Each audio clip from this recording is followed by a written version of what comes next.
Imagine what it would feel like to lose everything. Your job, your home, your family, your dignity. This has happened to thousands of the men, women, veterans, and young adults we serve at Working Wardrobes. What do we do to help? We provide career development services, life skills workshops, job skills training. We provide the perfect interview outfit, and we get clients placed in jobs. Call Working Wardrobes, 714-210-2460. Donate, volunteer, invest, hire. When it comes to pioneers in their respective industries, we all know the Apples, Starbucks, and Trader Joe's of the world. In the realm of recruiting, Decision Toolbox is the industry's best-kept secret, with 90% of their business from referrals and repeat customers. For over 20 years, Decision Toolbox's U.S.-based team of recruiters, sourcers, professional writers, quality personnel, and tech support has perfected a Six Sigma approach to talent management. No matter the size of the project, Decision Toolbox delivers incredible results. A cost per hire less than half of what contingency firms charge, with the winning candidate presented in an average of 14 days, all with a 12-month candidate warranty. With results like that, Decision Toolbox won't be a secret for long. Visit us at www.dtoolbox.com for more information. Welcome, everybody, to the Rad Life, the only talk radio show that takes you along with host and age explorer Rad Gantos on his continuing journey of discovery into life's challenges, opportunities, options, and all the latest and greatest things that come with getting older. The Rad Life is brought to you this week by Your Home for a Lifetime, a company dedicated to empowering you to stay safely, independently, and comfortably in your own home. And now here is your host, Rad Gantos. Rad Gantos. Good afternoon, Paul. Good afternoon, sir. Let's get you on the mic. There we go. How are you? I'm good. You seem a little subdued today. I am subdued. I am trying to do a cleanse. Oh. I always wonder what that would be after like. Easter and family meals. Do you actually go as far as you take certain supplements to try and literally break down what's in your colon and flush it all out? No, it's just called don't overeat, and all the stuff that you really want to eat, give that up. I've always wondered, a real colon cleanse, which is supposed to be kind of severe, and it makes Well, you feel like you are really. I want to go into this. You know what? Great choice of words, right there. You got to go into this. We're talking colon cleanse, coming right out of the chute. These are the topics that fascinate me at 61. Now, when I see you at 61 as a baby boomer start talking about stuff like this, fascinating. Didn't we talk about Depends last time? Yes, we don't call them Pampers because we don't want to be pampered. I understand you're pretty. We want dependable. I understand you're pretty anal about stuff. Anal, another word here. You're all right. Okay. Right. Fritzy is looking at us like, does this happen? It happens every week. This is every week. But no, I mean, I worry about you when you start talking about colon cleanse and stuff like that. Do we need to take a break? Do you need, is everything okay? I used to talk football. Now I talk colon cleanse. That's the I should check in with you.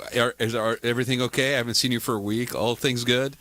I'm feeling a little better that the world didn't blow up over Easter. I was afraid there for a while. Oh, you were thinking about the fact that a particular ship maybe that was going in the wrong direction would be... We were sending a fleet there to bomb him if he did this, and he did it anyway, and then was like, oh, sorry, we didn't really send the fleet after all. Well, we actually didn't know where the fleet was. Never mind. Okay.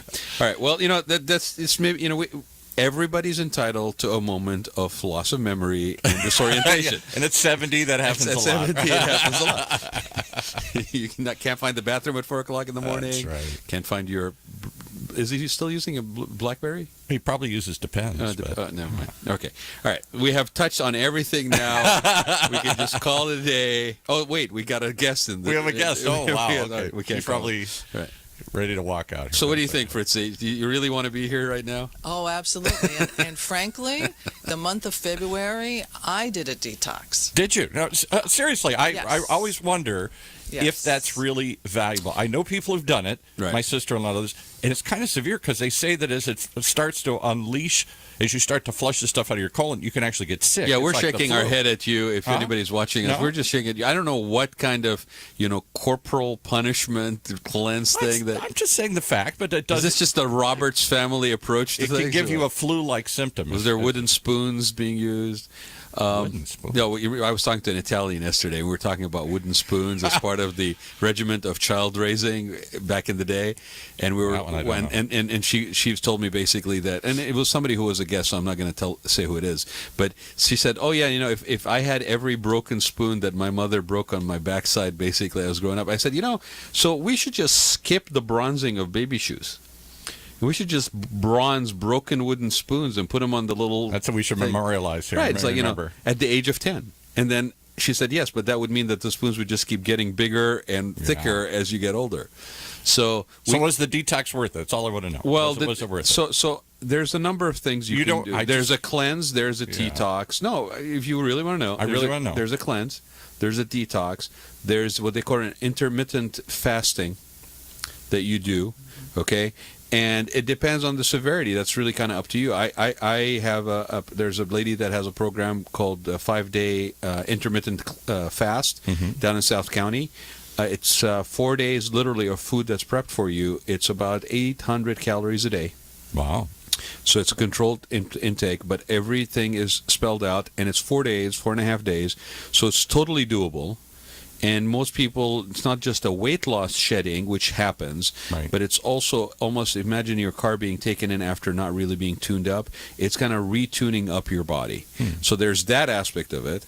There's the cleanse aspect of it that can be for a whole range of different things, including detox. Like you could detox from maybe too much sugar or whatever it is, and sometimes that's medically called out for. Like, we're going to basically... Alcohol. Yeah, you detox from alcohol. There we go with the Roberts thing again. I'm Irish. Okay. You're Irish, I know. So there are things that like that, and I think it all comes down to this. It's that, we're staying healthier, quote unquote, longer, or we're staying alive longer. So the quality of life that you can basically control, first and foremost, is in things like your food intake, your choice of nutrition, exercise, right, things like that. I shared with you my dad's cousin, who I saw when I was in Northern California a couple of weeks ago. He's 95 years old. He walks 4 miles a day around his neighborhood. Okay. And he basically does, he's an accountant by training, and he managed a couple of banks. So he does spreadsheets for the church for activities. He gets in contention with the church and the city on things that church wants to do. So there's a feistiness that's keeping him kind of there's a fight, right? And he basically, ironically, balances his checkbook, his wife's checkbook, his daughter's checkbook, and if his son doesn't give him his checkbook to balance, he'll go get it from him, right? By hand. Wow. Even though, mine? I'll ask him. Yeah. I'm saying, Uncle Alex, Paul might need you to balance his checkbook. So I just wanted to ask the guest. So you went through. So it's a healthiness. You went through it. Okay. So was it worth it? Was your cleanse worth it? Yes, it was a detox. So We'll get you a little closer to the mic. It was a detox. It was an eating program. So special teas twice a day. Right. No sugar, no caffeine. It was more of what you described as an internal tune-up. Yep. And there didn't seem to be any of those Roberts family reactions to it. I've heard a lot of people actually do get like flu-like symptoms as you do this. Well, early on, when you give up sugar, that's really harder on your body than giving up the coffee and the big headache. Really? So for a couple of days, but it's also the same, like when you start yoga, for example, when you start a consistent yoga program, the first week you think that you've got the flu. Yeah, and exactly. it's the I've heard same this a lot. thing Yeah, it's right. because your muscles are releasing toxins in a different way. Well, so it's all part of that. So see, I'm not crazy. Well, I've heard no, this like we I am crazy, but we've talked about sort of massage and that kind of a therapeutic kind of regimen being part of a regular wellness regimen, because it's all really maintenance. It's really all maintenance to what it is that you as a quality of life. Like if you told me, you need to just get on a fitness program, you gotta go to the gym and walk out and bulk out, and I'm like, fine, where's the remote control and give me a bag of chips? Okay, I mean, it's just not interesting to me. But if you look at it in terms of being able to be mobile, being flexible, being agile, I mean, there's the ad now that's running all over TV with the guy with the inverter. Yeah, that's right. What is it? The Twitter Teeter. Teeter. I mean, And I'm thinking, could we bought one of those. I'm thinking, could we come up with a better name than teeter when the largest problem with seniors is falling? Yeah, right. Why, I'm teetering.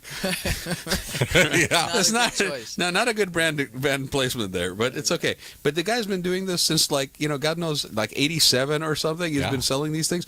And here is another thing that done regularly, because we sit so much, can help realign the spine, which then basically helps take the burden off your core, which then helps you, so it's not, it's not an aesthetic thing. It's not a pampering thing. These things that we're talking about are regular well-being and wellness. And if we're all sticking around longer. I mean, to say somebody is 95 these days is not a big deal. 115, getting to be where some kind of acceptable at 100, 105, And so more and more so, we're going to be around a lot longer. So what kind of condition is the chassis that you're riding around in? Pretty important. So let's introduce your guest. We brought her in secretly here. Tell her who she is and what she does. Fritzy, why don't you introduce yourself? Okay. Good morning. Afternoon. I'm Fritzy Grodion, and I am the founder of Household Guardians in San Diego, and I am the Chief Advocacy Officer with Age Safe America, and author of the book Grace and Grit. I'm going to point that out to the camera, too. Point that out to the camera? I'm assuming we're live? Yes. Okay. Paul's doing his job. Thank you, Paul. It's insights to the real-life challenges of aging for adult children and their parents. So that's a little bit about it. And let me just say this, because we talk about pretty much challenges about aging every single week. That's what this show is. So I want to just kind of emphasize that when we say in this particular case, I mean, there's all the human aspects of the challenges, but it's really, and it says so on the back of your book, that it's the challenges of moving from one home to the next are frequently faced by two generations, seniors and adult children, right?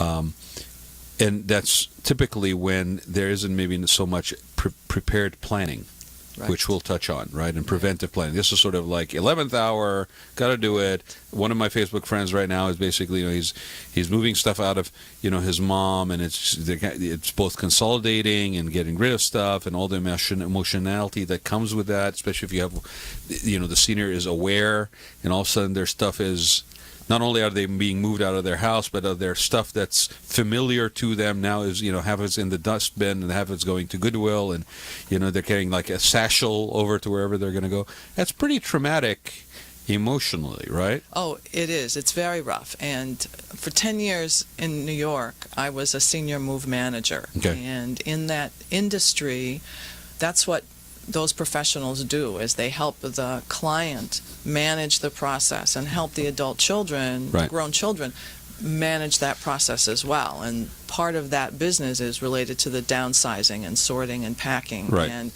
giving the client really the amount of choice possible, right, given the size of the future space. So can I jump in here and interject my own, as I always do every week, my own personal experience? I love how you basically asked the question, but I did and it anyway. Justified the course. reasoning. Okay. Because otherwise everybody say, why is he talking? We require a certain minimum amount of intellect in this radio station. My aunt, as we know, is 92. Anybody's listened to the show. You know what? Lives alone. By the way, you always refer to, you've been referring to this lady out in the desert as your aunt. Right. Okay, for 2 years. Right. I have no clue. I feel like I know this person, like I can basically pick up the phone. I have no clue what her name is. Her name is Florence Keating. Florence Keating. Okay. Keating. There's some old names. So does she go Keating. by Flo or Florence? We're going to get down a side avenue here. When my mother was I just want to know what to greet her when she comes up. Florence. Yeah, Florence. Hi, Florence. We're talking about you again. All right. Go ahead, Paul. Although in our family we have a nickname for her, so that's just whatever. Okay. And I'm going off on a tangent. Okay, go ahead. So she is 92, lives alone, has very little money, and a severe rare form of cancer called Waldenstrom's that kills all her red blood cells. So she's always very anemic. She basically lives alone as a shut-in almost in this little apartment out there because she really can't afford to go anywhere. And so we've, for the last year, I'm her only living relative. She never got married, doesn't have any kids, so I'm it. And I go out and see her every week. And every week we talk about, you got to go somewhere. We got to find some place. Well, the only places she can afford are tiny, like little tiny studios. Well, it's your outing, right? I mean, every week you go out there, it's your outing. What are we going to do this week? Yeah. And we go look at these things, and she comes back and says, I can't do it. I can't move into that small a space. I can't give up all of my wonderful stuff. And I look around, sorry, Auntie, I look around and I see all this stuff that looks like junk to me, mostly, but it's stuff she's had for 50 years, 60 years. Well, it all means something. It means something. It gives her a sense of safety, probably. And that is the number one reason that she has not moved. I mean, money's a big part of it, and these places are very expensive. But we figured out she could afford the littlest of the little, these little studio things, about $2,500 a month she could afford. And so there are a couple places we found, and they're nice facilities, and they're nearby. But she can't pull the trigger because she can't accept downside. And I say, it's trading space for security. And she says, I don't want to make that trade-off yet. And let me ask you something, Paul. Yeah. Since now I feel like I know Aunt Florence. What kind of regular oversight or care does she need given that medical condition? Is this something that she can manage herself? Yes and no. She's lived alone her whole life. She's very independent. She's very feisty. She's very mentally sharp. By the way, just let me say, Yeah. I have a reason why I'm asking and building this Okay. picture, because then we're going to go back and use it She needs as an help. example. She needs help because it makes her very anemic and weak. And the more weak she is, the less she walks. And now her legs have, as we've talked about before, have swollen up, doubled in size because of edema buildup and lymphedema and all this stuff. Her legs literally look like gigantic. So what is she doing for to manage her life right now? What Nothing. kind of help does she have? Nothing. Just she hangs on. She gets Meals on Wheels every day that comes in, that keeps her alive. The lady, we're Catholic, so a lady comes once a week to give her communion. And that's it. That's her only human contact all week, other than when I come out. So Meals on Wheels, communion once a week, and you. Yeah. Okay. That's it. So that... And she watches TV incessantly. Well, the reason why I'm asking is because I'm looking at Fox News. Fritzy's flyer for household guardians, and the first thing it says on there is understand the current situation. Mm-hmm. Yeah, she doesn't need help with medication. She doesn't need help. She could use a little help bathing, but she doesn't need help. She has a little stool that she sits on and a hand wand to help bathe, so she can manage that. The littlest things are what she has a couple little people in her apartment complex that take out her trash and get her mail and do some other things for her. She can't drive, so she can't go anywhere.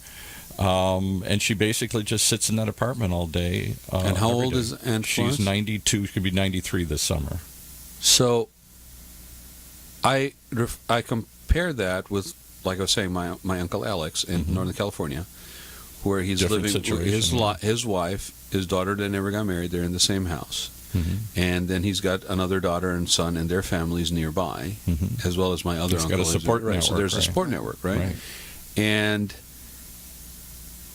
I want to point out that more likely than not, I don't know if you agree with me, Fritzy, or not. Maybe from your experience, actually, let me ask you this question: which of those situations is more prevalent? Or is it just? I mean, and if it's not a one size fits all, I want people to hear that. Like this is not like you can just define. This is what every senior is dealing with. Every situation has its own dynamics. Right. And it's funny because we want to say one size fits all, and it's really one size fits one. Yeah. Yeah. So certainly, I would recommend my book to Paul. Okay. In terms of looking at the variety of dynamics.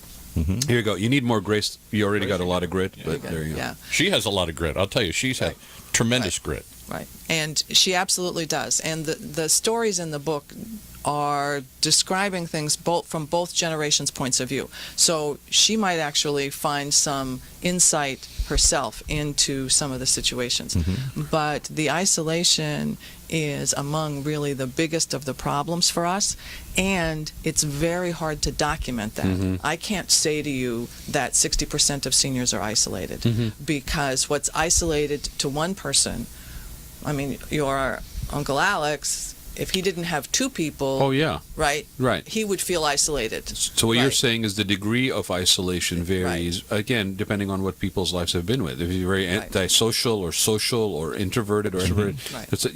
you're right. That's a good point. It's not everybody's level of isolation. But I will say, I agree with you. Isolation is a major problem when it comes to seniors, and we've had situations where isolation goes bad. And now it's basically grounds for abuse, taking advantage of, all kinds of stuff that happens. Right. She mostly, if you ask her, she'd say, I'm pretty happy and I'm pretty self-sufficient, but that's the way her whole life's been. She's never had people around. She's always been isolated. Right. My mother-in-law is kind of the same thing. I wouldn't say that, there's a house full of people all the time. Right. And they're just people's different comfort levels. Right. Now, when it doesn't look so good, as like last night when I left her, then she tears up and says, I'm so lonely and I'm so scared. And both of us, because she's fallen a number of times, obviously. She doesn't move around very well. She's anemic anyway, and then she's got these bloated legs that make it even more difficult to move.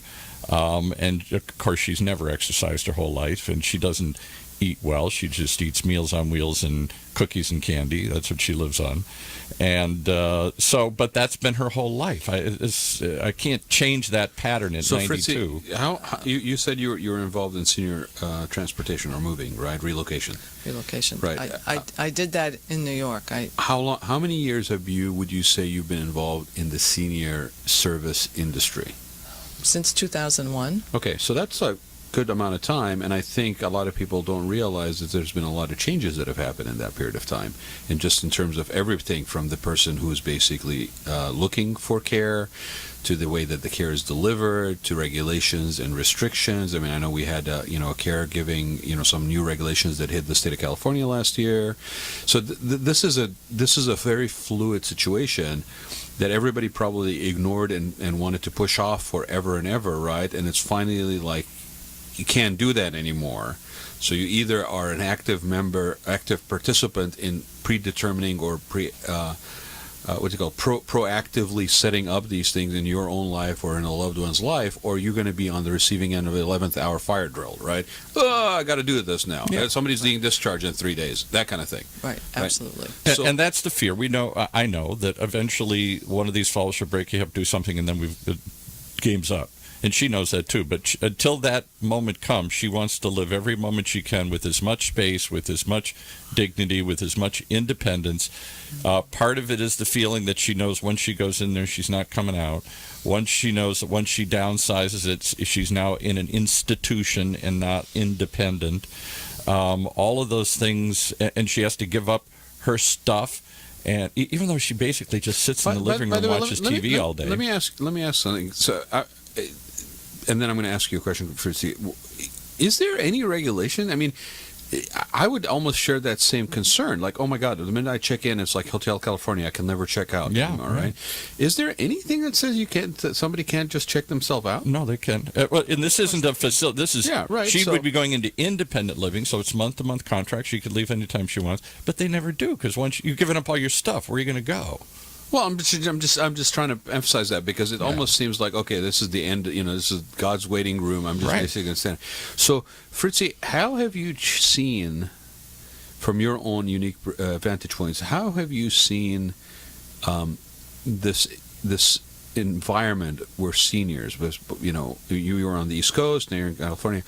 Do you see that this has changed? Is it where we need to be? Are we behind the wheel? I mean, we got a population that's getting up there in age like faster than anything. 10,000 a day, hitting 65.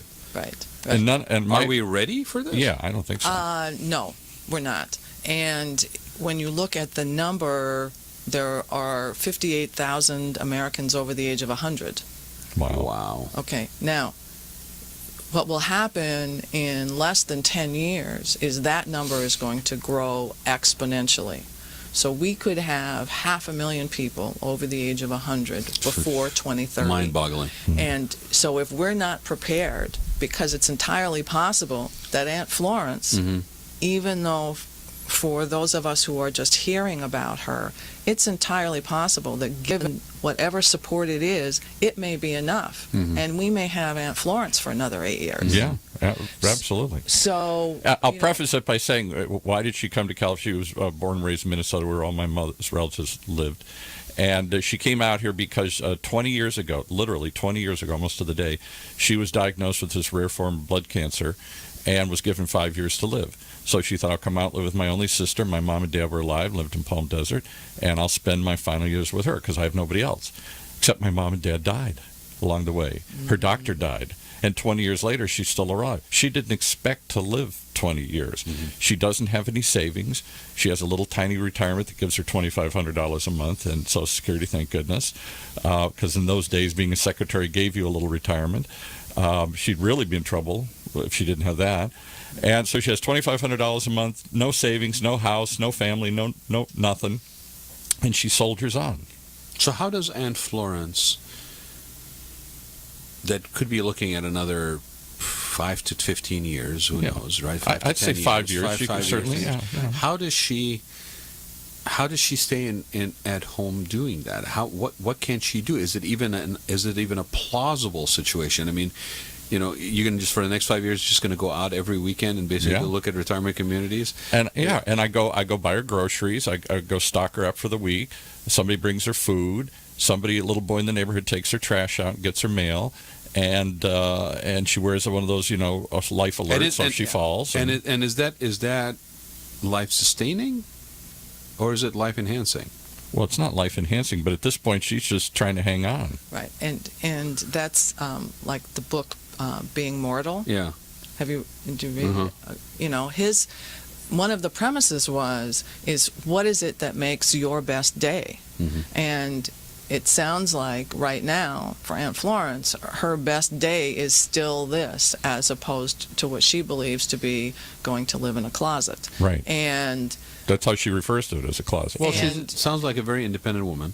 Yeah, well, she's that is holding on to this as this form of her exercising her independence.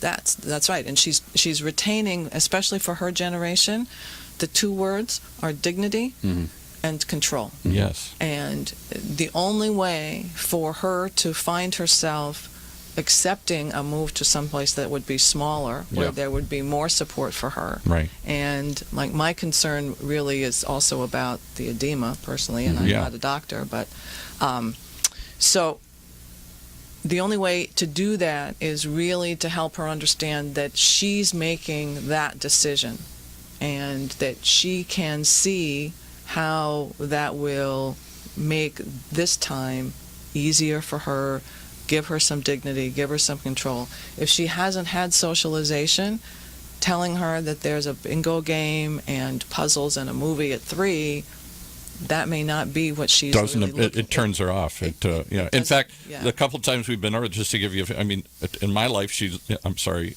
Aunt, we've talked about this many times. But she is happy to be alone. She's learned to be happy to be alone. She's lived her whole life alone. So most of the time she's happy to be alone. Loves watching TV, fascinated with the world, watches Fox News religiously from morning till night, literally, and will debate and discuss every world event going on. That's what keeps her involved and interested.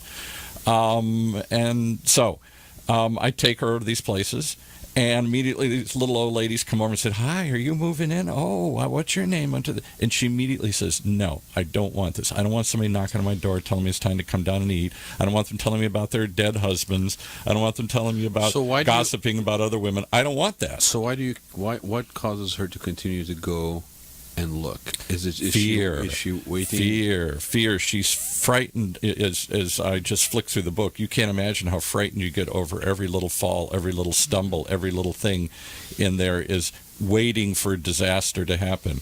And she has fallen a number of times. The typical scenario: she'll call me up at midnight and say, "I can't get up. I can't sit up." And I'm like, "Well, what do you want me to do? Race out there again?" And then if she can't get a hold of me, she calls emergency and has a ambulance come and pick her up, and they take her to a thing, and she's convinced they'll find something this time. And they say, "There's nothing there. Your legs are swollen. You have edema from your cancer. You're weak. What do you want us to do?" And they discharge her. The last time they literally put her in a taxi and sent her back home. And then she sits there until the next time she can't get up. So, Fritzy, I think that pretty much describes the challenges dealt by children. And the doctor looks at me horrified and says, "That's a good example of what dynamic could be going on between two generations." Absolutely. And the doctor looks at me, and everybody's listening to this horrified, saying, "What are you doing? What can I do? I can't pick her up and take her there. I wish I had the money to pay for it myself. I don't. She won't move in with me. I just have an upstairs bedroom, and she can't go up and down the stairs, nor would she even consider moving in with me." So how does Paul and Aunt Florence face that challenge? One of the things that I might suggest is that to take a little bit of the stress off Paul is to consider a companion-only home care company, which is not care. It's like a non-medical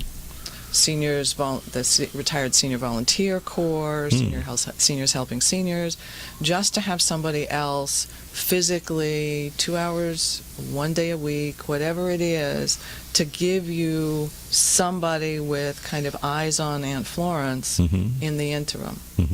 The other option is, and I don't know which life alert system she has, but there are some that also have additional sensors and occupancy sensors, more ways for you to be able to tell what's going on with her. Inside the living room. Inside the space. Never knew that. Yeah. So, because one of the frustrations, I'll give you another real life example. It happens quite a lot. She's, other than that, she's very sharp, but she's hard of hearing also. So she won't hear the phone. And the phone will ring. And I have only a couple of the cousins that are back in Minnesota that will also periodically call, and then they all tell me, well, you got to do something. I'm like, what do you want me to do? I can't race out there every night. She won't move in with me. She won't move anywhere else. She's adamant about staying where she is, and yet she's frightened and tells them how fearful she is. Okay, so she won't answer the phone. And sometimes it'll go on for a day. And then finally I have to call the police, and they go out and open up and do a check. The apartment complex will not check because they refuse to go in the building and look to see if she's even alive. I used to have neighbors, but they come and go all the time, so there's no neighbor to check on her. So I have to call the police, and periodically, once every couple of months, they go out and knock on the door, and I have a hidden key, so they don't have to break. They used to have to break the door, and now I tell them where the key is, and they walk in, and she's sitting there watching TV, and then they talk to her for a while, and they go home. That happens a lot. So you can get a caption call, and you can get her a free phone that lights, that has a flash on it, a strobe, so she knows somebody's calling. Well, we have it through. I thought I'd do sort of the thing. It's through the cable company. So when she's watching TV, which is what she does 20 hours a day, it flashes my name on the screen that Paul is calling. You know, like when they use the same phone. So I thought that would work, but sometimes she's laying down or whatever or something. Right. So you can provide some other kinds of products that may help her do that. And one would be a phone that flashed, in addition to having somebody's name come up on the screen. It's usually a couple, more than one thing that you need to provide to augment the space. I'll give you another. I mean, to your point, if she's laying down or she's not having to be looking at that screen at that time, it doesn't really matter. Yeah. I'll give you another crazy thing this is a perfect example. This past weekend I'm out there. And for years, the doctors have said you need to elevate your legs to keep the edema down. And she refuses. Nah, I'm not going to do it. Doesn't do any good. What do they know? And just like my mother used to do. And so finally I said to her, you got to do something. What's the real problem? Why aren't you doing this? She has a stool in front of her chair. She said, well, the stool's too high. I said, that's it? So I said, well, let's go find that ratty one in the back room here and put that. Well, that one's ugly. That's why I stuck. I don't care. We're going to stick it out. It's 4 inches lower. And now when I left her, she's like, oh, that's much better. Now she's putting her leg up. It was just because the stool was really the issue, and she never wanted to, and she didn't want to put the other one out because it was ugly.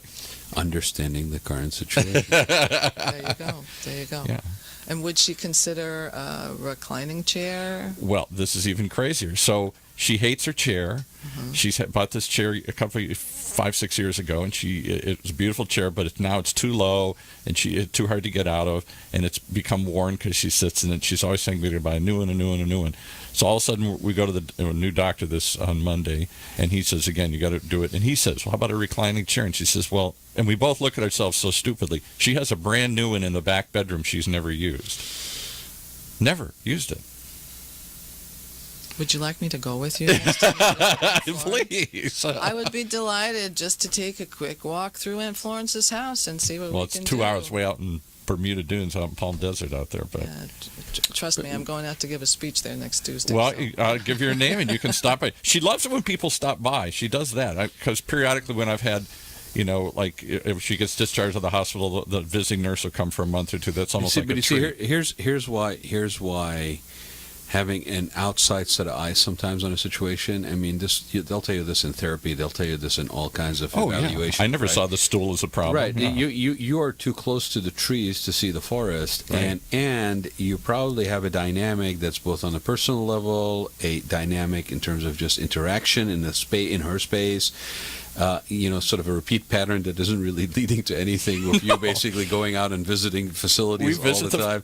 We visit the facility every month. Why don't you guys just go sit outside for a while and just forget about it? I think there's a part of you, but okay. Next Monday we're going back to another one. But I think there's a part of you, Paul. I mean, I'm just looking at it from the outside. Okay. I think there's a part of you that basically feels that maybe by visiting those facilities, you are opening her, maybe it's this time. Yeah. And there's right. another part of you that's probably like, well, I am doing my duty role as a caring for my aunt by taking her to these facilities. And which brings up into the discussion another thing, which is what is really appropriate care? And I think, again, it's not a one-size-fits-all. It might be just sitting outside, going to something that she maybe likes to do that she hasn't done in forever because, there's this thing about it's the urgency. We got a problem. We got to solve it. Yeah, and yet right. every week we're going and trying to solve it. And that for the last 52 weeks, we have visited 52 facilities, but we really haven't had any quality of time doing something that may be actually meaningful. Well, the one thing she loves to do, person. the other reason I always do when we go out, she has always adored going out to dinner. So I got her a transport chair years ago to solve that problem so I put her in the wheelchair. It's not easy. I put her in the wheelchair. I put her in the car, put the wheelchair in the trunk, take it out, put her, all this stuff. There's a bunch of effort that goes with that. But then she gets there and she has a blast, So we go out to dinner. We have 2 or 3 places we go to, and that's always part of the thing. And she'll go to dinner at the drop of, no matter how sick, tired, awful, complaining life is, if I say you want to go to dinner, she's got her coat on. And when she's at dinner, is she totally like just focused on you, or is she interacting with her environment? No, we just talk and laugh, and she has a great time. Do you see a change in her mannerism when she's in that environment versus this other environment? Well, she's pretty happy most of the time. Other than when she's scared, and that happens more and more over the last couple of years. Yeah, I understand. The fear is when then she gets weepy and whiny and scared and all that stuff, and I got to go somewhere, I got to do something. I'll tell you a perfect example. Okay, for me. I remember when my grandfather passed away, when he was basically mobile and everything, but he had some medical issues. He had medical issues, and he would literally, they were in Chicago, he would walk around the house because it was too cold to walk outside. But he had this regimented cycle where he basically would just do the circuit around the house, right? And he would then lean in where everybody was sitting and talking and stuff, and he would just he turned into unbelievable. He stuck his nose in everybody's business because he had his work, and then I have no work. So he would run everybody else. So he would do the circuit, and then he would kind of lean in, and then throw in a couple of nuggets, and then come around and lean in. So the one thing that, because my aunt, who had never gotten married, was living with them, so she took care of my grandmother and then my grandfather, and my grandmother passed away first, and then my grandfather was fine, and then he ended up with Parkinson's, and ended up passing away. But that was kind of my aunt's role in the family. She stayed and took care of the mom and the dad when everybody else left. So now my aunt, who's in her 80s, basically is in Chicago in the house, kind of alone, but she has a very dynamic social thing, which even includes being at senior centers. And because her brother used to live across the street, her brother basically and his wife moved to Northern California because their kids are there and their grandkids are there. And so the dynamic in the family kind of shifted, right? But she's doing fine. And I have sort of a concern about her because of her age. And every time I have a concern about her because of her age, I get pictures that she's on a friggin' cruise somewhere, right, or something. So again, it's not a one size fits all. But you know what the difference between the stories that you told and the story? That there's two things I think that divide seniors into 2 classes: those that are doing well and those that are struggling. And one is health. If you can't walk or you're sick or you're anemic, she just couldn't go on cruises and stuff, no matter what she had. And others' money. She's broke. No, I understand that, Paul. What I'm saying is, where I was going with this is my grandfather. Right. Okay. He loved French fries. Okay. But he couldn't eat salty stuff and things of that nature, right? So my aunt, in the being a caregiver, went to such an extent that everything was bland. Yeah, right. Okay, so we would actually be the bad grandkids who would Sneak 'em sneak in, in yeah. French fries for Grandpa on an occasion, right? Right. And the guy would light up. Right. And I'm like, this is a freaking French fry. Okay, it comes out of the ground, Yeah. you fry it, and I'm giving it to you. And it's not like I'm giving you a huge bowl of it. It's just here's like this was before everything being supersized, right? Here it is. And so again, I keep wanting to say that if there's something that puts a glimmer of light in somebody's eye, Right. the fact that we need to try to fit them into a mold should take a back seat to what it is that really works for And I them. don't disagree with that, but I don't think, and then I'll let your guests, we're doing all the talking here, I'll let your guests react to this, that when they have no money or health problems, the game changes. My aunt would, if she had the money, probably move faster, but it's a fear, and I can't. These places are $4,000, $5,000, $6,000 a month we've looked at. She doesn't have that money. I don't have that money. Well, so her option is to stay where she is, Right, right? And as long as she can. right. So how can she do that, Fritzy? How are her medical expenses covered? She has a Blue Cross, again, from her employer. She had a Blue, this is a long story, but she had Blue Cross coverage for all these years. She worked for 40 years and she's been retired for 40 years. She's why companies gave up on giving retirees insurance, because she has, and she goes to the doctor every week. She used to, for anything. She would get the most, I don't care, I'm not paying for it. I'll get every test in the planet. And she did it all the time. And they happily complied. I shouldn't name her company here, but Hartford Insurance that she used to work for did what many companies are doing, the unthinkable. They dropped her. Sorry, we're dropping all. We know we made you promise we'll take care of you for life. Can't. So now she's on a Medicare Advantage plan that they worked out, which is an HMO, which still gives her coverage, but she doesn't like it because now she has to go get approval and all this other stuff, and go where she can't go see her own doctors anymore. She has to go to their prescribed doctors, and that's the process we're in now. So between Medicare and that, she still has her medical expenses mostly covered. She had some that she didn't. She was getting this expensive Procrit shot. It was $1,500 a pop. That she had to pay. Her copay was $300, $400, $500 a pop. But that no longer works, so that's out. She fortunately doesn't have any other medicines or anything else. At this rate, she might not even be able to afford to stay in where she is. At some point, and yeah. then what? Right. Yeah, and then what is the overriding fear that I try and get her to talk about, and she won't face, and I don't know what to do. Fritzy, with what you provide as services, I mean, it's not only understanding the current situation, or whatever situation somebody's dealing with, also identifying, as you put it, future changes and planning ahead for them, which we talk about and we advocate all the time. Proactive, a million times better. You have more control about your independence, more options and choices. The sooner you get into this, at least as a conversation, and then beyond, right? Of course, there's uncomforts, there's existing dynamics between people and all this stuff. But at the end of the day, if you don't do it, you really suffer and find that you have less and less options. Right. You have far fewer options. Right. So what would you? It's never really too. Would you say that it's ever really too early to talk about this? I mean, Paul keeps reminding me he's 61 and telling me that I'm a baby boomer wannabe, but I keep looking at that and say, if I don't have this conversation today, for my benefit down the road, I would have missed out on something, because if I do it now, then I have a little bit more independent decision making that I can do. My aunt's at the point in her life where there aren't many choices, and the choices aren't, to her, none of them look good. So she hangs on and hopes for tomorrow. One more day. So let's put Aunt Florence for a second as not being maybe your typical situation, okay? Okay. You've been doing this for so long, in one capacity or other, as far as providing for care or services for seniors. Just run it through a sort of a typical, if you will, after we just spent all this time talking about there's not a one size fits all. But just give us a scenario of maybe those calls that you get, like we are, or the kinds of dealing with this situation. Right. So a number of the calls that I get, because now my business here in California is really home modification or Right. home accessibility. To help people stay in them. To help people stay in their homes.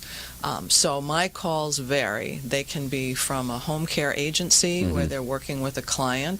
Client refuses to go for surgery because he knows when he comes out his home won't work for him.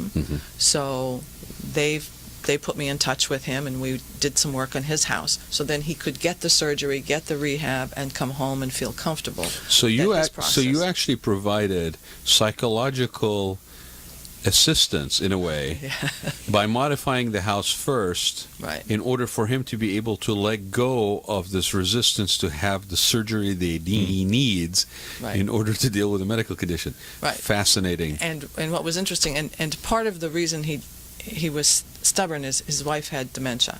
So he knew that she would. Bad reference point for him. Right. So he knew that she wouldn't be able to deal with him after rehab and then try to still figure out how to do things in the house. So he figured that I'll was- just delay the medically required procedure. Right. He was going to do that.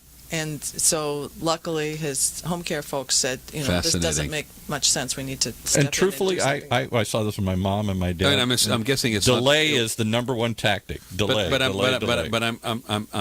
I'm guessing this was not necessarily an elective decision on the medical procedure he needed. No, he was. It was a necessary thing. Yes, he was more and more immobile in his recliner as each day went by. So it was going to reach a critical point. So he would have fulfilled his own prophecy, basically, of not being able to be mobile at all. But you see, it's the fear of what happens next that will get you to delay or deny it or deal with it another day. Right, but I'm trying to define this in this light, because usually we don't take the time to focus that spotlight on this kind of almost innate insanity It's crazy. of this sort of nonsensical way of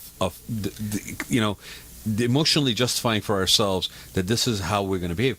And I'm trying to replace it, or at least provide an alternative, saying, instead of the fear, if you actually engage with it, I mean, anybody, and we tend to know this as maybe when we were younger, when we were like, we'll go through fearless, and then, I won't avoid anything, and I'm going to experience the whole of life, and then all of a sudden, you're like, oh, I'm a baby boomer that doesn't want to live anymore. Like, kind of like, I'm not going to experience anything. I'm just in my bubble. Right. Don't talk to me, right? But whereas that was not how you behaved your whole rest of your life leading up to this point. Right. The alternative is, if you actually engage in it, there's an empowerment that happens between you and yourself, and with the assistance of people like Fritzy that are there to kind of help guide you into this thing that you haven't faced before, right? So you modified the person's house. I think I'm smiling because I'm glad that he did it, but there's a certain amount of hysterics about this, is that he modified the house. So he modified the house. Now he feels safe enough to go get the procedure. Yeah. Right. When he comes Right. back, he doesn't have to depend on his wife. Right. So that is assuaged. Right. And right. now he can actually recover. Right. So that he Right. could be there for his wife. Right. Right. So now he can heal and he can move on. So other examples. And what did you do in his case, for example, for modifications? Well, for him, we added the safety bars in the bathroom because folks somehow seem to always not want to put those in. Right. As beautiful now as the products are. Right, and let's talk about that for a minute, because we'll give a shout out to sort of certified aging in place specialists, right? Certified aging in place specialist, CAPS. It's a certification that's offered by the Building Industry Association. Right. Right. It's been around for a little bit. Yes. We were laughing before the shows. When I went and got it in 2008, I had to go to Chicago, where if I took the exit and went left, I'd go to Joliet Prison, and if I went right to the hotel, and I was there for 2-3 days because I could not get it in California, because even as much as it is today true, back then nobody did seasons in California. Nobody changed clothes from summer to winter. Nobody put salt on driveways. We do not do change in California. It should be on the friggin' seal of the state. No change happens here, right? Whereas the Midwest and places like that, out of necessity and weather and so forth, there's a little bit more of an ingrained training in people growing up that you put salt because you don't want to slip when it's snowing and icing, right? Things like that. So I went to Chicago and got this. And to a certain extent, we still, I think, are not prepared. We don't have enough people out there that are providing the service. So it's even more critical to find the people who know to help guide you. Right. And things like on the product sides, like the liners for tubs or showers, everybody goes, oh my God, it's going to be like $10,000 walk-in tub thing. No, there's other options. There's other things that are aesthetically pleasing now. Yes, absolutely. Right? And it's beautiful. I mean, to your point, the grab bars, they've come a long way to where they almost look like, very elegant towel bars almost now. There are some that or the ones right. There's some that look like tree branches. Right. There's some that the Italian ones come in all the colors. Right. You can get acrylic ones that could go on the tub for your grandkids right. that have little bubbles on them. I right. mean, they're just and again, thank you for bringing up the grandkids, because the other thing we need to, I think, change in our thinking, paradigm shift from the fact that these kind of things are not just handicap accessible medical. We used to talk about ADA, right, and every developer, everybody I've ever worked for looks at ADA like it's a red cape being thrown in front of them, and they're going to charge it as a bull. They hate it, they don't want to do it, they consider it a waste of money, blah blah blah. How can I get around it? And it's always dealt with a minimum requirement right. to comply. Unfortunately, if you just looked at it slightly differently, it's actually an opportunity. And then we start talking about universal design, right. and that's been around since the 90s. I mean, that I remember. Right. Right. I describe universal design. Yeah, I was going to ask you to basically differentiate that. Universal design has 7 principles, but it's really to make an item in the house essentially invisible in terms of safety, but usable by people of all abilities and all ages. So you can be young, old, tall, short, right. one hand, two hands, right. whatever it is. And a universal design example that I use frequently in class is a motion-activated faucet, right. because everybody can get water out of it. Well, and they have ones now where you have the color coding with the LED, right. so there's a less chance of scalding. Right. And again, we talk about this being for, we kind of rebel against it and don't want to do it when we add the word senior recipient on the end of it. But then the minute I tell you, how about we put it in the kids' bathroom, and you go, oh my God, that's so great, the kids will love it. Right. Right. But it's really funny, because that's an item that actually is across generation. Absolutely. Right. The height of counters. Right. Is another one. Not everything is a belly up to the bar kind of situation. It's not necessary. Right. And in many cases, if proactively, would you agree with me that if proactively approached, those are not necessarily such a higher additional cost. It's just a different way to do something. Right. It's a different design. So frequently now, people who are doing remodeling will make at least one bathroom with the roll-in shower, the no-threshold shower. I just did one in San Clemente. Right. Beautiful linear drains, lovely hardware, multiple shower heads, and I had a designer who measured the eye height of her client, and she put the accent tile in that bathroom at the eye level because her client had macular degeneration. Now, you and I look at the bathroom, we see accent tile, soap dish, lovely. But for that client, it was right where she had any vision at all. Yeah, there's an additional built-in, subtle, not blatant, assisted element in there that is using a decorative, aesthetically pleasing item. Yeah, we did, and for those who are basically also may think, oh, but what about resale value? We're all about real estate in Southern California, right? What about resale value and stuff like that? I'll tell you something. I would rather personally advise a client to put in a walk-in shower, or I should say a roll-in shower, right? Or walk-in shower, right? Okay. Any time rather than a soaking tub. Okay, and I'm on your side on that one. I keep threatening about writing this article, and I'm halfway through it, and I think I'm going to just go friggin' finish it. Right? I will tell you a couple of things of why. First of all, you're talking about those walk-in tubs that they do all the time on TV. They're expensive, and I know we have people that are in the National Aging in Place Council, and there's no disrespect to anybody. It's not a one-size-fits-all. We said that, right? Unless you have a therapeutic need for the soaking, that it actually provides you relief, and I'm all for it. I do enough spas, okay, so I'm not knocking hydrotherapy at all. But unless you're going to do that, Unless it's something that is part of a regular regiment. I mean, how many times do you friggin' use a soaking tub in your master bathroom? Never. Right. But yet you won't buy a house that has a master suite without a soaking tub. I mean, most people will tell you, realtors, like, oh no, it has to have that, right? It's like the appearance. It's right. yeah. So it's an aspiration element versus anyway. But I digress. So with the walk-in tub, okay, they always show you, and next time you guys watch the ads, I mean, I know you guys know, you've heard me like scream this, right? But every time you watch the ad, the lady stepping in nicely in her robe. Mm-hmm. She's sitting in the tub with water and foam and suds all around. Looks good. Right? She's walking out of the tub and with her robe back on. Big smile. She's like, big smile. Oh my God, it's like, heaven. I just had like 4 hands on me massaging me there, right? Okay.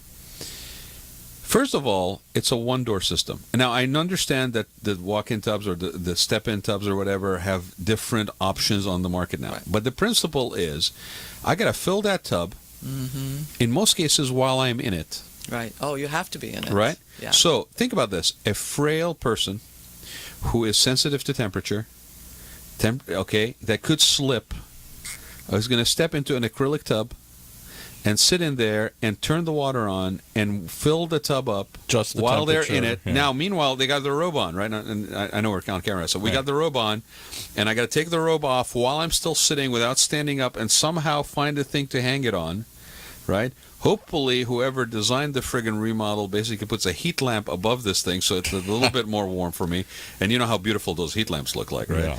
And then, yes, I understand there is a large water flow option now where it can fill faster. There's a big drain where it can drain faster. But now I'm done. Mm-hmm. Now I got to wait for it to drain out before I step out from a wet acrylic tub onto the floor, right? It's not a double door submarine system. Yeah, I don't walk in, fill the water, walk in, close one door, open another one. I wish somebody would build one of those. They'd make a killing. Yeah, right. But here's the other hidden cost. Okay? You, in most cases, will have to replace the size of your water heater in your house because the tub will need more water. Oh. 60 gallons. Right. That's not the average water boiler in the house. No. Right. So you're going to have to do that as well. And what have you gained? You've gained the therapeutic soaking component, right? But what you've also lost that you would gain with a walk-in shower is the continuity of that flooring material into all the way to the back corner. To Fritzy's point, with the linear drain, which is very nice, in many cases you could even incorporate into the tile work. Linear meaning it's along the wall. It's just along, it comes from, where the air conditioning grids used to be quarter, rectangular, square, and then somebody came with this sort of linear diffuser. It's about that big. It's basically, in many cases, it takes the same kind of piping. It's a single point drain, but it's just collecting water along the trough and dropping it down. So. And like I said, there are ones now where you could just continue the same material of your floor. So it's just, I don't necessarily recommend those because it's very thin and stuff collects, suds and everything. But you could do that where it's almost invisible. Now you just made your shower or your bathroom 2 feet wider, deeper. Now the floor just got bigger. So if you're going to talk about resale value, I just made a room that used to be a powder by reorienting and taking maybe, let's say, which is what we just did, taking this outside closet area that was the lead into the powder, and we just put in a shower. And you know what else you've done we added value to the house, but not only in terms of by adding another fixture in the bathroom. We added a value to the house because in most desirable locations, the people that have the deepest pockets that are going to want to buy and relocate to places like Laguna Beach or San Clemente or whatever may very well be that age demographic that still wants to entertain, that still wants to have a quality of life, that's looking at another 20, 30 years of basically being mobile and active, but at the same time, maybe either caring for a parent. Right. In a part-time or otherwise. Right. Or they themselves may do that. And I'll tell you this, they may have a kid who gets injured doing surfing. Right. Are you going to basically take them up and down in that interim period where they may be immobile or in a wheelchair or something? Or if you had a place downstairs, wouldn't that also help that? And I'll bring up one other point that I saw in spades. In spades with my aunt and my late mother and late father had the same problem, and that is thresholds. When you go from one material to another, when there is a threshold of a doorstop, a change in surface. Well, you've said change in surface even. They stop and freeze and fall. And so if you're saying a walk-in tub, I've got to change surfaces. I've got to go from one thing to one that's maybe slippery or something there. That's a huge Right, but huge that's deal. a visible height difference, for example, in the case of the tub. But I'm going to let Fritzy, why don't you take the threshold thing? Because you started talking also about zero thresholds, which most people don't know what that is. Zero thresholds are really entries that are smooth from the exterior to the interior. Yeah, but that's only good for seniors, right? Oh, yeah.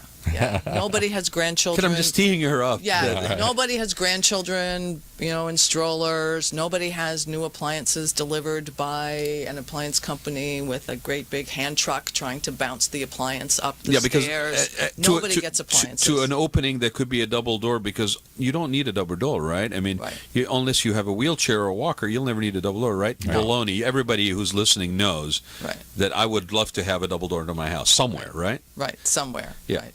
But even now they have the small transition thresholds. Yeah.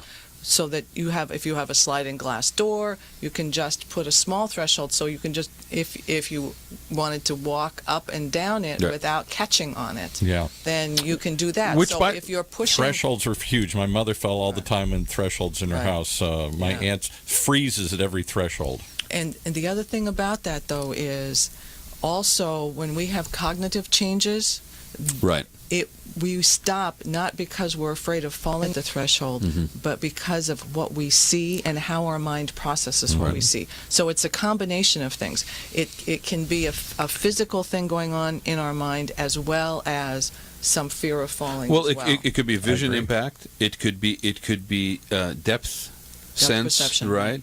There's a whole bunch of different things happen, which really makes it very challenging. I mean, we're working on an assisted living, a memory care facility right now in Orange County, brand new construction, and the assumption is that you need to keep colors calm, right? But at the same time, what I've seen is where colors are kept calm, there's no sense of orientation of where I am. Right. So you need contrast. You can be calm, but you still need contrast. Right. And the other thing about those transitions too is lighting. Right. Because our eyes that are older will be very much affected by glare, going from a dark space to a lighted space, or not having. So can I give you a silly example? But before you do, Paul, hold on. But all of the stuff that you're talking about, again, I want to bring it back again to this point. All of these things are beneficial for everybody. Absolutely. Okay, we have an epidemic right now going on with, there's a book called Glow Kids that's amazing. If you guys haven't read it, you should look. It's about the addiction to online browsing. Okay, that kids. Okay, and my brother-in-law is a laser eye surgeon, right? The degeneration that's happening in children's eyes because of the monitors, basically a generation of monitor watchers, right? Imagine what that is going to be like when they get to now be compounded with age effects. Yes, it's like hearing. That's been one of the things that affected boomers and the early concert goers. Right. For example, have much more have exacerbated hearing loss than the generation before. So let me give you an example of threshold silliness, stupidity. Last nursing home, independent living facility we went and looked at with my aunt. They wanted to take her from the second floor. And I said, I don't think you can make it down with your walker all the way down to the first floor. And, oh, it's a beautiful big elevator. It's easy. I said, okay. So we took the walker. I said, go. Pretend you're going down, and we'll stand behind you. First, she had to lean over and hit the button to open the elevator door that only stays open a few seconds. And as she walked up to the threshold, there is this metal plate that separates one another, and there is a hole in the ground where the elevator goes up and down, right? It's only maybe an inch wide, but there's a hole that you have to step over, a gap. She froze at that. And as and the light inside is different in the elevator than the light outside. So everything you talk about is there, and there was a bump there, and there was a hole, a gap there, and all these things there. So as she froze, what happened? The door banged on her, closed and banged on her, and she totally freaked out. And the lady said, "Oh, you'll get used to it." I said, "No, you won't." But you see, that's where nobody ever thought of that. That's where we assume that like building codes and things like that are dealing with this stuff. They're dealing it, but again, I'm glad that we have them, but they're dealing with Wait a minute, stuff code, but not for her. But the meeting code is usually done for a number of reasons, including cost, from the point of minimum compliance. And a lot of the stuff we're talking about that you have a little bit more control and hopefully have enough resources internally, and if you catch it earlier, then it's sort of cheaper. If you're going to do that remodel on the kitchen or remodel on the bathroom or whatever, then bring in some of this thinking. You know, putting in that. How much does it cost to put blocking in, like plywood blocking in a wall for future possibly attaching a grab bar? Not much. I don't. Cents. Right. Right?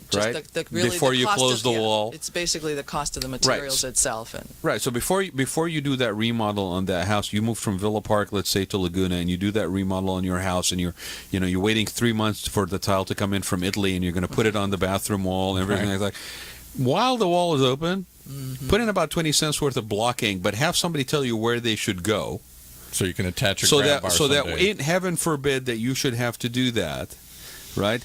Then you know that when you or the caregiver or both, which again, this is the thing, those grab bars are not necessarily for a one person. That's a person who's helping a person bathe. Absolutely. Right? Which is combine the weight now. Right? Right. And there's a lot more better stuff off, that's aftermarket.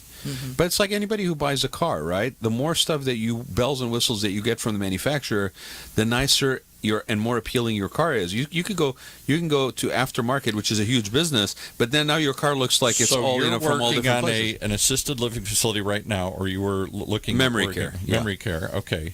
And I pointed out to you as you walked through your design was beautiful, but I said, what about this threshold? What about this change in surface? What about this elevator? What about all these things? Those are the things I've seen that become giant issues. But that's why Fritzy's book is actually a really good thing, because and there's a gentleman, I'll give a shout out to a gentleman by the name of Ryan Malloy, who a while back dealt with the same thing with his mother. He was the younger kid or later kid, and he looked around and all he could find was white papers about aging and how to deal with this and how to navigate assisted living and all this stuff. It was just white academic papers, and to a certain extent that's still the case, right? But so he started a blog. What he knew was internet and what he knew was technology industry, and he started a blog, and basically his blog was it was almost therapeutic. He was kind of going through this thing and sharing what he found. There is not that information out there that is easily available, nor is it packaged in such a way that it's about stories. It's about personal references. What you told me based on what Aunt Florence experienced and your experience with our Aunt Florence made us go back and look at our design, and we were glad that we were there, kind of, but we did actually make some modifications relevant to texture. Because the other thing I was touching about color, right? But you could be colorblind. Right? So the contrast is important, but if you're counting on color to do it, and somebody happens to be colorblind and have depth perception issues, then what do you do? So you're trying to come up with universal, like we were saying, universally applicable, holistic ways to improve an environment for people. And it's not easy. No. Right? It isn't. Right. It isn't. That's easy. why we do it on a one-to-one, because it's a little bit more manageable to customize that solution. Right. Right. And I know that a lot of those of us who are in kind of the universal design world and would like to have new homes built with universal design. At least some of the basics that are needed, right? Different counter heights in the kitchen, some of the extra lighting, the motion sensors. Another topic that's going to really hit home is all of the smart home technology, because that's moving very, very quickly. And there will be ways to help people who are Aunt Florence's generation. As long as it's built into the actual build-out. Because the other side of that is that if it's an aftermarket, then it's the cost, and it's kind of a bizarre thing, right? You got people that are going to be in more need, right? And they have the means, but the means are based on savings and not continuous income generation, right? And so we're seeing the impact of a growing generation in age impact everything. I mean, most municipalities are based and structured on the financial model of sales tax. Right. Right. What sales tax is happening when people who bought their house in their 70s are not going to have no plan of selling it And don't go shopping much and they anymore. don't go shopping anymore? Right. Where's that going to come from? Right. Right. I mean, it's going to be collected by Amazon if they collect it. So Well, that's- right. Yeah. But there are a number of the technologies like the Alexa, like the Echo, and I used it this morning. and people are using that as a personal assistant. Right. You could have, Aunt Florence could have Alexa tell her a joke, check on her medication, Remind her of when to take it. Interesting. Yeah, Yeah. and Interesting idea. Yeah, and I share a story of a woman who started out with one for her dad, and she said, tell Bob to take his pills at 10 a.m. Well, I'm on the phone with one of our Age Safe advisors, and I'm describing that story, and my Alexa, my Echo goes, okay, I'll tell Bob to take the pills at 10 a.m. So now I have a reminder in my office, 10 a.m., Bob, take your pills. Yeah. But the woman writing the story was really, Alexa became her personal assistant. Yeah. And it's not the same as having a person there with No. eyes on Aunt Florence that can give you an update. Right. But it's another way for her. I mean, she's engaged clearly with Fox News. Right. But there's another way to stay engaged and to have your voice recorded so that she could hear from you on a Interesting. regular basis. Or she could say, Alexa, add something to the shopping list for Paul. Right. And then on your app, you see everything on her shopping list. Well, then the great thing about this is I remember when Echo and then Alexa, or Alexa and then Echo, when they came out, they were never intended for the senior industry necessarily. No, they not were at just all. they were just like this sort of. It was almost like Siri on steroids. Yeah, for exactly. anybody who has an Apple, right? It's like Siri on steroids, and it was a Siri's remote terminal versus on your phone. Right. Right? So that was how it started. But it was phenomenal how quick that thing became adaptive technologies for seniors. And it Never wasn't heard that. it wasn't Right. necessarily being pushed for that, Right. but it was the end user, and it was around Christmas. And all of a sudden those things were flying off the shelf at Amazon because we bought one for my dad. Right? And then next thing I know, the next Christmas, my sister gives me one, and I'm like, "Am I older?" Oh, you're trying to tell me But something? my dad's like this, mine is like this, so I was okay. I was like, I got, Dad's big, yours is I got the little. smaller Right, model, right, right? exactly. But I use it all the time, and I think let's just remind people of just how big a problem overdosages. Oh, yeah. Like or incorrect or dosage. incorrect dosage or Right. overdosage. Mixing it up, taking the I wrong forgot. one. I forgot. Did I take my medication today or not? Oh, I better take it anyway. Now I've just double dosed. Yeah. Fortunately, my aunt doesn't have the problem. My dad used to. So we only got a few minutes left. Somebody tweeted in. I don't think we've given your guest time. Let's give her 5 minutes here to tell us exactly what you do, how how it works. Let's start off with the website too. Are you a paid consultant? Are you do you just work with individuals? Do you work with entities? How do you work? Who do you work with? And Was that the tweet that we got? yeah, Okay. Oh, what you do? okay. So what I do is, yes, I am fee for service. So I consult with seniors, grown children, whoever it is that wants to engage me to do the assessment of the house. And from there, we develop they get a plan, so things they could do right away, things that family members can do if they have family members, shorter term, like 1 month to 3 months, and then maybe 6 months out, depending on where we're going. I also offer a follow-up program, which is a monthly subscription, and if you wanted me to go check on your dad every month, then you would hire me to do that. Every week I would call him, and once a month I would go back and visit and make sure that the ground cover hasn't grown over the walkway, that the lights It's almost are that still companion thing that you were talking about. Right, Yeah. right. Except that my focus is really the fall prevention and the home safety, because that's what I'm looking at. So I'm working, that's what my Household Guardians business is about, and I am an instructor for National Home Builders for the Certified Aging in Place Specialist Training down in San Diego. So I offer that once a month. Folks don't have to go to Chicago anymore. We do it right here, 3 days. So I'm working with that. And It wasn't even a good time of year to go to Chicago, so yeah. It's tough. I'd rather do San Diego. Is there ever a good time of year to go to Chicago? No. I might be needing a refresher, so the San Diego sounds good to me. Yeah, well, trust me, if you've done it once, you don't need to do it another 3 days. But I But it's I highly recommend the Universal Design follow-up for your CEUs.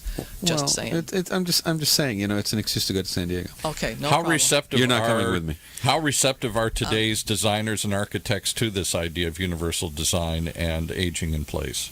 Is this still cutting edge? Is this still the few, or has this become the common? That's kind of a tricky question because I describe universal design as an overnight rock star who's been playing in the garage band since 1986. Finally wrote a song that's on the Billboard charts. Okay. It's the same thing that's been going on for 30 years. So there are some very strong advocates and on the architectural side and on the designer side. People, if you're passionate about it, you have the conversation with your client no matter how old they are when they're talking about remodeling. Right. You work through that discomfort, which is usually the barrier. Right. And there are some, because the aging in place conversation didn't really get the national attention and across the board attention until really relatively recently. I would say maybe even in just the last 12 months. Wow. You see much more conversation about it, and part of it is that technology and products are now finding a market for their products. They could have designed a fancy grab bar 15 years ago, but they weren't sure anybody was going to buy it. Yeah.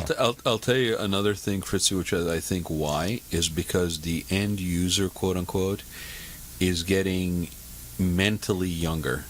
I think it's the baby boomer market that doesn't want to get older, but understands that we have to deal with this thing called aging somehow. Change. Yeah. So how do I do it in a manner that is appealing and cool?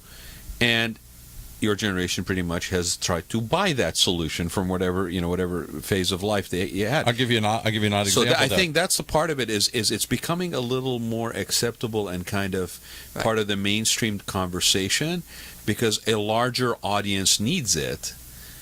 Right. And to your point, the technology and stuff doesn't look like it's a medical instrument. Right. I'll give you a crazy example that just occurred to me. When I, a number of years ago, had to get bifocals, I fought it because that's an old person's thing. And I would look like I had bifocals, like my dad had bifocals. It was so obvious that he had bifocals. But now, of course, we don't even think of it because they have transitionless, where you don't see, you can't tell I have bifocals because it just seamlessly transitions from one to the next. So you're talking about the same sort of thing, products that will be created and are being created that will hide the fact that they're for an old person or not look like they're overwhelmingly designed for somebody in need. Oh, absolutely. And we just now have another example right across. Yeah, the cool grainy glasses. Well, but I want to just point out to Fritzy's point. Half circles been around since what? Benjamin Franklin? Yeah, right. Okay.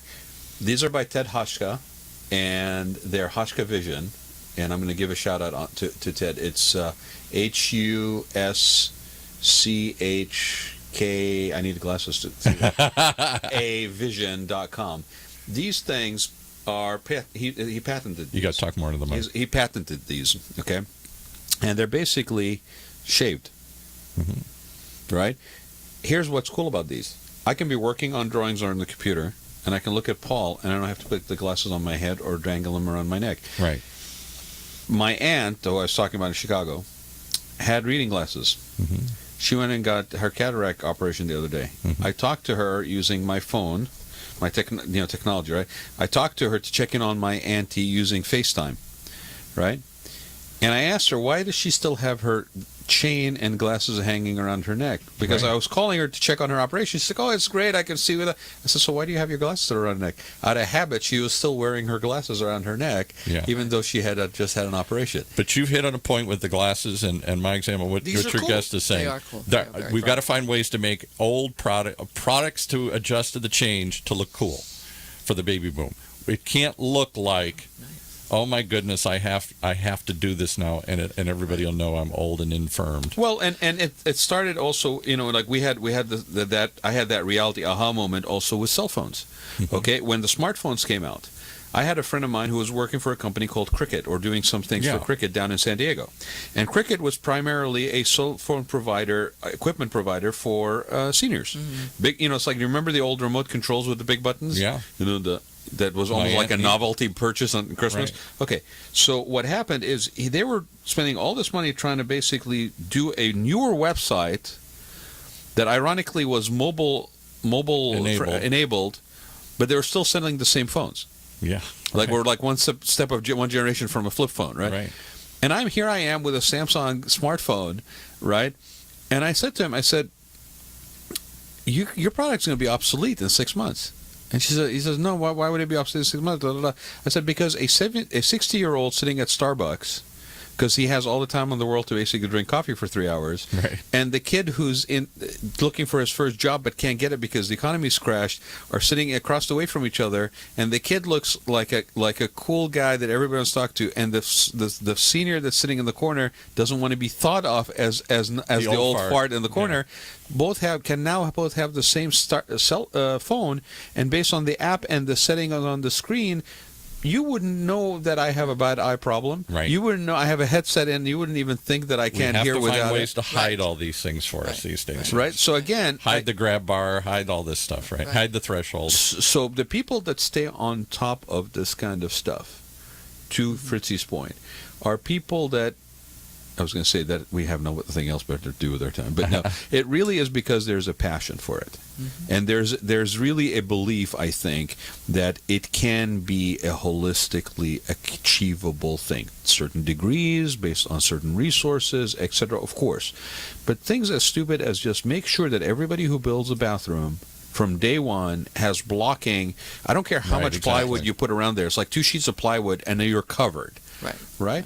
Never again do I have to basically, at the time of my need, where I am I'm emotionally impacted because I just had surgery or I got injured, right? Or financially impacted. Well, but I'm emotionally impacted. I just went through this very wrenching thing of basically whether having surgery or being, unbalanced and falling or whatever, to your Aunt Florence's, feeling very, very vulnerable.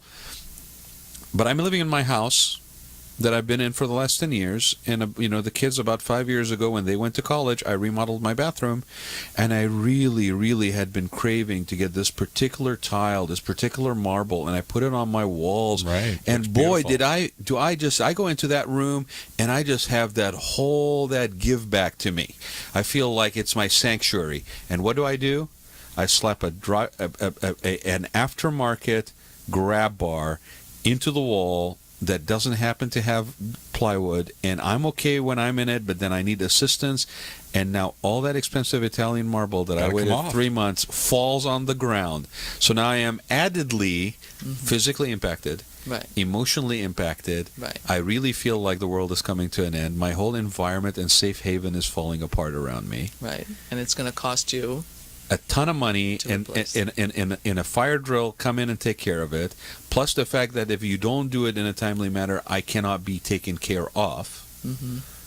And all I needed is a couple of sheets of plywood. What's falling apart is our time frame. So let's have your guests give us our plug for a book and her site and all that stuff. How do they find you? How do they get it? And how do they learn more? Okay, so my website is householdguardians.com. My book is Grace and Grit: Insights to the Real-Life Challenges of Aging for Adult Children and Their Parents, and it's available in iBooks and Amazon. So you can probably still get it through the site too, but if you're supporting a charity through smile.amazon, please do that and buy my book that way. And my toll-free number is 800-984-1186. And you work with individuals, or you work with bigger groups, or whatever, builders, from individuals to builders here? I work with from individuals to builders to board and care owners, really anybody who is looking at the home safety market. And I love to talk, just FYI. So I'm happy to do workshops on aging in place and home safety, and I do the AARP Home Fit presentation as well. So if anyone has a group, professional group, faith-based group, senior group, anybody, I'm delighted to offer this as a conversation to really get folks started about taking action. It really is a mindset, right? I mean, it's a mindset change, and it's a mindset change that you have to tell yourself, by doing so, you are more empowered. Oh, absolutely. And one of the things I just wanted to point out is the boomers are really being trained now for telehealth, because we have Fitbit and Garmin. Right. So pretty soon you can get the same device, and inside the band will be your EKG, your blood pressure monitor, all of those things, and you'll wear it on your wrist and you will look cool. Yeah. But all of that data is going to go to a physician. And so we're being prepped by the things around us, but you're absolutely right. And we still need to people need to still make the decision and take the action and be empowered by their own actions. Yeah, you have to take personal responsibility and accountability and initiative to do this. This isn't just going to happen for you. And if you don't, you're really going to find yourself, just like everything else in life, if you don't take proactive action, you're going to find yourself on the receiving end of stuff that you may not like. I will ask you for a couple of things, Fritzy, is please come back. Thank you. I'd be delighted. Yeah, I mean, I think you and I could probably talk about this forever, right? I mean, I've only been talking about it since '94. Okay. When I actually found a thing that I had put aside when I was going to design school in '94. When I came back in 2008 to California, I was rummaging through some stuff at my folks, and there was actually an insert that had been in a magazine in '94 that I had put aside for some reason, and it was all about universal design. So there you were. It's really funny. Yeah. You're an evangelist. It was just really funny. I was like, well, yeah, it makes perfect sense. And it does. So the other thing I would love if you would do is, would you address this for Aunt Florence, for Paul? There you go. So maybe that'll get her to read it here. So that we can say thank you, because I feel like we owe her royalties as much as we talk about her. Well, I'm the poster child for the problem. I've been through it, and I'm going through it. And I'm the one that shares their stories, so other people will start going, yeah, it's me too. And you know what's funny about that is that as much as we've talked about stuff for over 2 years on this show, I'm not going to change. Okay. That is the least adaptable person on the planet. Because it's not going to happen to me. Okay, well, may I recommend that just before you give this to him, you read it yourself. why don't you just take a quick read? Just a quick browse? Yeah, take a look at the table of contents, pick a chapter or two that you think might work. Because that's the good news about being a baby boomer, is none of this will ever happen to me. Why don't you hand that to him? Let me take a picture. There you go. Because none of this will ever happen. Well, will you look at her when she hands you a gift, please? There we go. Yeah, look at me. Fritzy, look at me. There you go. Well, so, thank you so much. Thank you so much. This was really fun, and I think, I mean, you could tell, I can tell by you, it's very passionate, and in many ways it's really educating a lot of people about what their choices and options are, and it's not as anemic, to use that word kind of, but or bleak, as that you don't have options. You do, but the sooner you get engaged in this conversation, decisions, the more options you have. All right. We'll leave it there. So thank you so much, Fritzy, for being here. I really appreciate that. Again, she's also involved with Age Safe America, and you can check out more about Age Safe America at agesafeamerica.com. And Household Guardians, again, is the name of the company. And householdguardians.com is the website. And Grace and Grit is the name of the book. It's available on Amazon. You can reach me at the Rad Life on Facebook, or you can email me at Raad, Gantos, Gantos, at gmail.com, or call my cell, 949-212-8299. And I want to thank both of these people for always Paul for always making it interesting, and Fritzy, thanks again for being here. And we'll have everybody come over hopefully again on Wednesday and join us on the Rad Life. You have been listening to the Rad Life Radio Show with your host and age explorer, Rad Gantos, brought to you on the one and only octalkradio.net. Join us again next week as we continue our journey of discovery into life's challenges, opportunities, options, and all the latest and greatest things that come with getting older. Imagine what it would feel like to lose everything. Your job, your home, your family, your dignity. This has happened to thousands of the men, women, veterans, and young adults we serve at Working Wardrobes. What do we do to help? We provide career development services, life skills workshops, job skills training. We provide the perfect interview outfit, and we get clients placed in jobs. Call Working Wardrobes, 714-210-2460. Donate, volunteer, invest, hire.